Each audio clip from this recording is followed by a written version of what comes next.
So hi, this is Chris Theodore, and I guess, there's a story that I do like to tell, and it is the time when I learned about the impact of nuclear weapons on the human race, and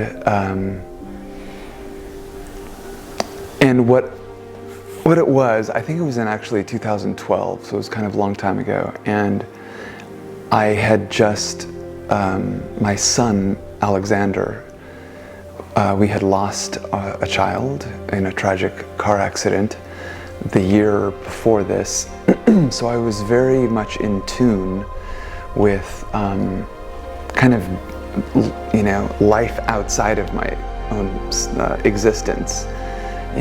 Something, when that happened,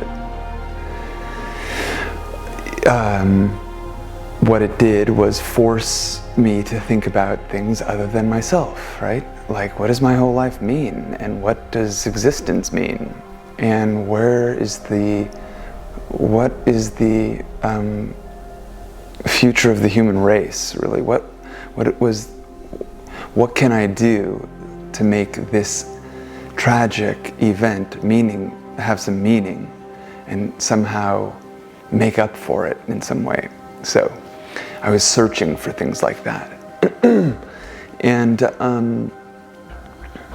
one of the things that search led me to was the discovery of work by organizations such as the International Physicians for the Prevention of Nuclear War, which in the mid-'80s won the Nobel Peace Prize for their work to lower the chances of a nuclear Armageddon.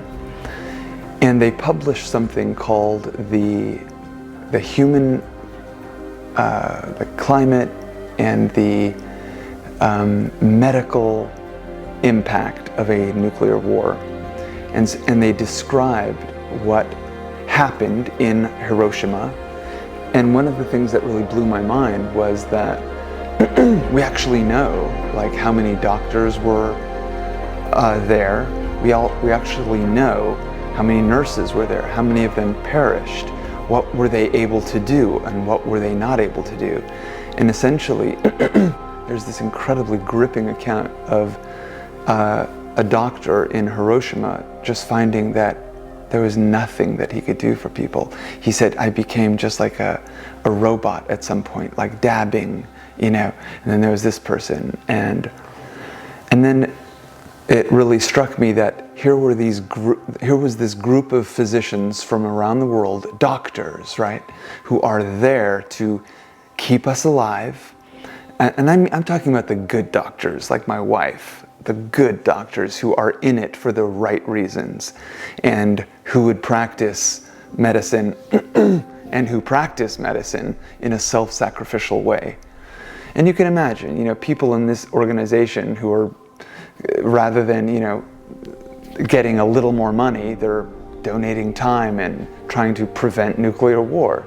So these are some of the most brilliant doctors and most self-sacrificing doctors there are. And they said this, and this really blew my mind. They said, we have come together to try to prevent nuclear war because we realize that in the case of a nuclear war, there would be nothing that we could do. There'd just be nothing that we could do. And a lot of us actually know that, right? We think of, if nuclear weapons, if nuclear war happens, then we're all done. And yet that's the real tragedy of the story, that we look at it too passively, as if, like, throughout human history, human beings have never been actual participants in what unfolds, So that's the fundamental story that I want to leave you with, just in case I run out of time, that in this story of nuclear weapons and in the story of the abolition of nuclear weapons, just like we have abolished landmines to a certain extent, and to a large extent, we can do the same thing with nuclear weapons. So it's very, very important that we not see this as something that's, it's out of our hands, it's in the hands of government, we can't ever win this. No, we can. And it's really, really important also, in closing, to realize that fewer nuclear weapons means there's a greater chance for human survival. When nation states like the United States and Russia and China have like thousands of nuclear weapons, that's the danger. We will be much better off, the human race will be much better off if just a few rogue states like have 2 or 3, because the combined massive pressure that the entire world could focus on those rogue actors is enormous, and they could basically force that regime to rid themselves of nuclear weapons. Finally, in closing, there are ways to do so, to reduce nuclear weapons to 0. And it doesn't happen quickly, it doesn't happen perfectly, but there are ways of doing this. And there are brilliant people who have devoted themselves to this cause. And I will leave some of the links that can acquaint you with some of these folks and organizations. That's it. Take it easy. See ya.